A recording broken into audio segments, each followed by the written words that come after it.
Teman-teman sekalian, dunia ini adalah tempat sementara. Saya ulangi lagi, dunia ini tempat sementara dan bukan menjadi target utama bagi orang beriman. Apapun yang kita miliki di dunia ini akan kita tinggalkan. Sebagaimana kita lahir di muka bumi ini dengan badan telanjang dan dibungkus dengan satu lembar selimut di awal lahir, dan kita menangis pada saat itu. Bahkan dalam pandangan medis, menangisnya bayi awal lahir adalah sebuah tanda sehat, ya. Dan juga pada saat meninggal akan sama. Kita akan menggunakan selembar kain kafan dan juga kita akan ditangisi. Kalau kita lahir kita menangis, maka nanti kita akan ditangisi. Itu sudah menjadi umum dan standar. Yang uniknya banyak orang mengetahui hal ini, tapi mereka coba menutup mata mereka, menutup hati mereka, menutup pikiran mereka, seakan-akan mereka akan hidup selamanya. Saudaraku seiman, seorang mukmin targetnya akhirat. Targetnya mati. Karena mati itu akan membawa dia kepada kehidupan abadi. Mati sebuah pintu yang akan membawa kepada kehidupan abadi. Itu yang kita harus tanamkan dalam benak kita. Tidak ada perlu yang dikhawatirkan dalam masalah kematian kecuali dalam keadaan satu. Yaitu Anda meninggal dalam keadaan bermaksiat kepada Allah SWT. Apakah itu kekufuran, ya? Apakah itu adalah kemaksiatan yang besar yang Anda tidak sempat taubat, maka itu Anda perlu khawatir. Tapi selama Anda berada di jalur keimanan, beramal saleh, patuh kepada Allah, mematuhi peraturan-peraturan Allah, menjauhi apa yang dilarang, maka tidak ada yang perlu dikhawatirkan. Justru orang mukmin rindu dengan kematian. Dan inilah yang memotivasi para sahabat ridwanullah alaihim dan orang-orang saleh sebelum kita, bagaimana mereka selalu ingin rindu mendapatkan mati syahid dengan berperang. Pada saat dikumandangkan perang, luar biasa. Mereka berada di saf-saf pertama. Bukan cuma orang-orang tua, anak-anak muda pun diantara mereka begitu keadaannya. Kita dengarkan kisah bagaimana Abdullah bin Abbas, Abdullah bin Umar, Abdullah bin Amr bin As, dan sahabat-sahabat Nabi yang lainnya masih kecil-kecil umurnya di perang Badr. Pada saat Nabi SAW panggil atau di perang Uhud, maka mereka berlumba-lumba ingin berada di jalur peperangan tersebut supaya mereka ikut. Karena mereka sudah tertanamkan, memang target kita bukan dunia. Semuanya akan kita tinggalkan. Ya. Para sahabat ridwanullah alaihim, mereka itu tidak pernah merasa sedih kalau ketinggalan apapun atau kehilangan apapun dari urusan dunia. Apapun itu, walaupun besar di mata orang. Yang mereka sedih justru kalau mereka terlewatkan waktu untuk beribadah. Luput dari sholat berjamaah di masjid, luput dari sholat malam, luput dari membaca Al-Quran yang sudah dijadwalkan, luput dari sedekah, luput dari segala macam perbuatan kebaikan ini. Disitulah mereka merasa sedih. Tapi kalau dunia mereka gak pusing. Karena memang kata Nabi SAW, raka'atai al-fajr khairu minad dunya wa ma fiha. 2 rakaat sholat sunnatul fajr lebih baik daripada dunia dan seluruh isinya. 2 rakaat saja yang kita kerjakan cuma 2-3 menit. Setiap subuh Anda bisa dapatkan itu. Tidak ada sesuatu yang menjadi target utama orang beriman, ya, di dunia ini. Kecuali hanya dia tunggangi dunia untuk kebutuhan akhiratnya. Apapun yang dilakukan hubungkan dengan masalah akhirat. Makan, minum, semua itu dikonsumsi karena memang kita memberikan hak tubuh kita sehingga bisa menerima pahala di sisi Allah Subhanahu wa taala, bukan hanya sekedar menghilangkan lapar haus, maka akan jadi mubah kalau itu niatnya. Tapi kalau kita niatkan karena memberikan hak jasad yang Allah sedang amanahkan, dan rasa lapar, rasa haus ini Allah yang munculkan supaya kita memberikan hak tubuh kita, dan kita gunakan agar tubuh kita lebih kuat dalam beribadah kepada Allah Subhanahu wa taala, di situ akan nilai pahala, ya. Begitu juga dengan tidur, awalnya mubah, bisa menjadi sunnah, bisa menjadi ibadah. Kalau Anda niatkan memberikan hak tubuh, Anda mengantuk, Anda letih, berarti tubuh kita sedang butuh istirahat. Anda tangkap sinyal itu, kemudian Anda, ya, beristirahat. Dan niat istirahat ini untuk menguatkan tubuh agar bisa lebih kuat beribadah kepada Allah Subhanahu wa taala. Mandi, bukan hanya sekedar mandi biasa. Mandi biasa supaya hilang rasa gerahnya, itu mubah. Tapi dia bisa menjadi sesuatu yang sunnah, ya, ibadah yang baik. Kalau Anda mengerjakannya karena ingin memberikan hak tubuh dan juga supaya, ya, tampil lebih bersih dalam beribadah kepada Allah SWT. Sampai Imam Malik rahimahullah setiap kali mau menyampaikan hadis Nabi SAW, beliau selalu mandi, beliau menggunakan baju yang terbaik, beliau pakai wangi-wangian yang terbaik, gitu kan. Ya, begitu juga Abu Hanifah rahimahullah setiap kali mau tampil mengajar ataupun beliau mau sholat malam, beliau selalu menggunakan pakaian yang terbaik, bukan untuk dipuji oleh orang, tapi karena ingin menggunakannya dalam ibadah kepada Allah Subhanahu wa taala, gitu kan? Maka di sini harus bisa diatur bagaimana niatnya, ya. Jangan pernah teman-teman targetnya dunia, karena akan pendek sekali, ya. Tapi kalau maksudnya pendek sekali targetnya, ya. Tapi kalau diniatkan untuk akhirat maka akan sangat luar biasa. Ya. Akan sangat panjang ya sesuatu yang kita lakukan ya, dalam arti kata dalam hal memasang target ya dan mengejar apa yang terbaik yang akan kita raih nanti di akhirat sana. Kita akan buka dengan hadis Aisyah radhiyallahu anha di mana beliau berkata bahwasanya Rasulullah sallallahu alaihi wasallam bersabda, "Man ahabba liqa Allahi ahabba Allahu liqa'ahu. Wa man kariha liqa Allahi kariha Allahu liqa'ahu." Barang siapa yang rindu, suka, ingin berjumpa dengan Allah, ya, maka Allah pun akan rindu berjumpa dengannya. Dan barang siapa yang membenci pertemuan dengan Allah, Allah pun akan membenci pertemuan dengannya. Ya, perhatikan di sini. Kemudian fakultu, ini jawaban nanti ya. Kalau anda mengatakan apa hubungannya hadis ini dengan bahasan kita, coba perhatikan. Fakultu kata Aisyah, maka aku berkata, ya Nabi Allah, wahai Nabinya Allah. Akarahiyatul mauti, fakulluna nakrahul maut.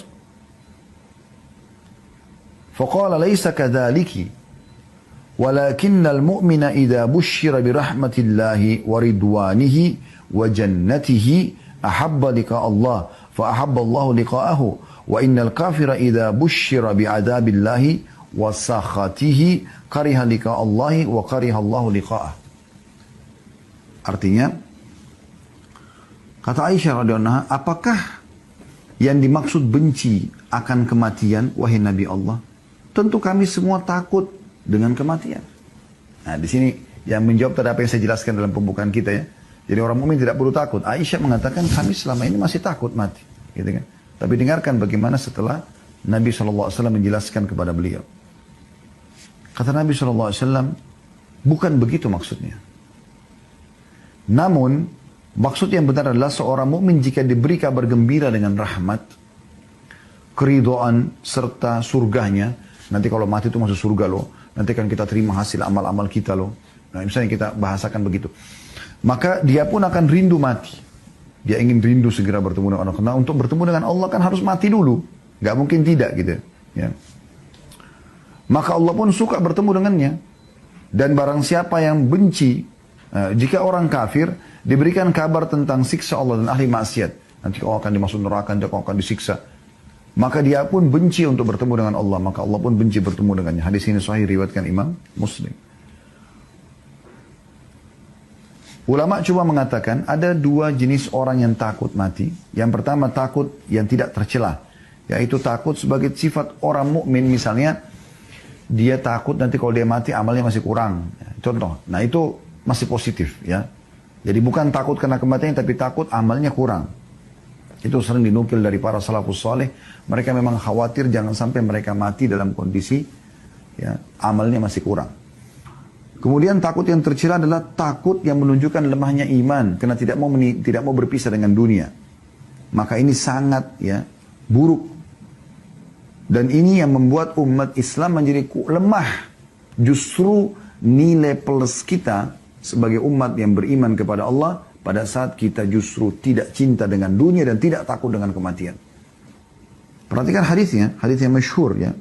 Hadis yang diriwayatkan oleh Abu Dawud dan Ahmad dan disahihkan oleh Syekh Albani. Melalui Thauban radhiyallahu anhu, qala Rasulullah sallallahu alaihi wasallam, bahwasanya Rasulullah SAW bersabda, yushiku al-umama an tada'a alaikum kama tada'a al-akalatu ila qas'atiha. Kata Nabi SAW, hampir saja para umat, maksudnya yang kafir, sesat, yang bermaksiat, mengurumuni kalian dari berbagai penjuru sebagaimana mereka berkumpul menghadapi makanan dalam piring. Jadi kalau ada makanan mau dihidangkan lalu dipanggil, ayo makan yuk. Maka mereka sama-sama saling ngeroyokin satu nampan itu kan. Nabi SAW menggambarkan kita seperti nampan di makanan itu umat Islam ini. Gitu kan. Faqala qailun min killatin nahnu yawma idzin. Maka salah seorang mengatakan, ya Rasulullah, apakah pada satu kami sedikit?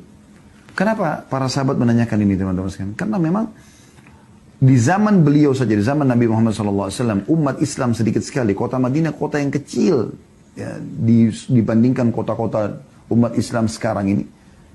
Dengan jumlah sedikit, kota mereka kecil, persenjataan mereka masih sederhana. Orang-orang kafir pada ketakutan dengan kaum muslimin. Ya. Merasa segan. Maka sahabat ini mengatakannya, Rasulullah, waktu kami dikeroyokin itu nanti, apakah jumlah kami sedikit? Qala bal antum yawma idin katsir. Ketahuilah pada hari itu kalian sangat banyak. Sekarang jumlah kita miliaran umat Islam. Walakinnakum gutha'u ka gutha'is sail. Tapi pada saat itu kalian seperti buih di lautan. Ya. Buih di lautan yang tidak ada, ya, atau sampah yang dibawa oleh air hujan. Jadi kayak bawa arus dan nggak ada nilainya gitu ya. Wala yanzi'anna Allahu min suduri aduwikum al-mahabata minkum. Pada saat itu Allah sudah mencabut rasa segan dari musuh-musuh kalian. Wala yaghzifanna Allahu fi qulubikum al-wahan. Dan pada saat itu disebabkan dalam hati kalian tertanam penyakit wahan. Faqala qailun ya Rasulullah wa mal wahan. Intinya di sini sebenarnya, kata seseorang, ya Rasulullah, apa itu wahan? Yang membuat akhirnya kami lemah, kami bisa dikeroyok oleh musuh. Ya. Kata Nabi SAW, qala hubbud dunya wa karahiyatil maut. Ini kuncinya. Cinta dunia, takut berpisah dengan dunia, dan juga benci dengan kematian. Bisa ditangkap ya? Relevansi antara dalil ini dengan apa yang kami sampaikan tadi di pembukaan. Seharusnya seorang mukmin atau setiap mukminah, ya, itu menjadikan target mati itu sebagai target dia. Karena dengan mati, dia akan menjadi orang yang menuju kepada kehidupan abadi. Bertemu dengan Tuhannya, bertemu dengan Rasulullah SAW, melihat hasil amalnya. Yang penting, orang-orang beriman itu sibuk dengan masalah, ya, amal solehnya. Kalau dia sudah tahu dia akan menuju ke akhirat, maka dia akan sibuk dengan amal soleh. Dia tidak akan ketinggalan sholat 5 waktu, tidak akan ketinggalan sholat-sholat sunnah. Dia terus meningkatkan kualitas dari ibadahnya, dan kuantitas bagi ibadah yang boleh ditingkatkan kuantitasnya. Contoh misalnya, kalau yang sholat 5 waktu sudah nggak boleh ditingkatkan lagi kuantitasnya. Memang sholat subuh sudah 2 rakaat, duhur, asar, isya 4 rakaat, maghrib 3 rakaat. Tidak mungkin ditambah rakaatnya, itu sudah baku. Nah ini kan ibadah yang tinggal ditingkatkan kualitasnya. Ya. Seperti on time, tingkatkan kualitas kehusyuannya, jumlah ayat bacaannya, jumlah bacaan-bacaan ruku dan sujudnya, tidaknya ragamnya semua divariasikan. Kemudian yang boleh ditambah seperti misalnya sedekah, ya. Kalau tadi dia biasa sedekah 10.000 rupiah, dia sekarang sedekah 20.000 rupiah, dia tingkatkan ke 50.000, dia tingkat 100.000 rupiah, dia tingkat ke 1 juta rupiah. Dia coba selalu meningkatkan kualitas dan kuantitasnya. Itu juga dengan zikir yang memang dibolehkan untuk memperbanyak, gitu kan. Baca salawat pada Nabi SAW, tadinya mungkin dia cuma baca 10 kali, sekarang dia pindah ke 100 kali, dia pindah ke 1000 kali. Dia coba tingkatkan kualitasnya, ya. Maka itu yang dimaksudkan dengan dia memperbanyak amal, sehingga dia tinggal dengan penuh keyakinan dia akan menerima hasil amal itu. Karena Allah SWT mengatakan kan, "Wa may ya'mal mithqala dzarratin khairan yara." Siapa yang berbuat seperti biji sawi dari kebaikan dia akan lihat. "Wa may ya'mal mithqala dzarratin syarran yara." Siapa yang berbuat seperti biji sawi keburukan maka dia akan lihat. Ya. Ini poin perlu digarisbawahi. Nabi SAW mengingatkan dalam banyak hadis agar jangan kita teralihkan dengan dunia dan selalu ingat tentang kematian karena dia setiap saat bisa datang. Di antaranya hadis yang masyhur riwayat An-Nasai, riwayat Tirmidzi, Ibnu Majah, riwayat Ahmad. Ya. Dan hadis ini dinilai hasan sahih, ya, menurut Syekh Albani, yaitu hadis Abu Hurairah radhiyallahu anhu di mana Nabi SAW bersabda, "Aktsiru dzikra hadhimil ladzat." Artinya perbanyak mengingat pemutus kelezatan dunia. Saya mati. Ingat setiap saat kita akan mati.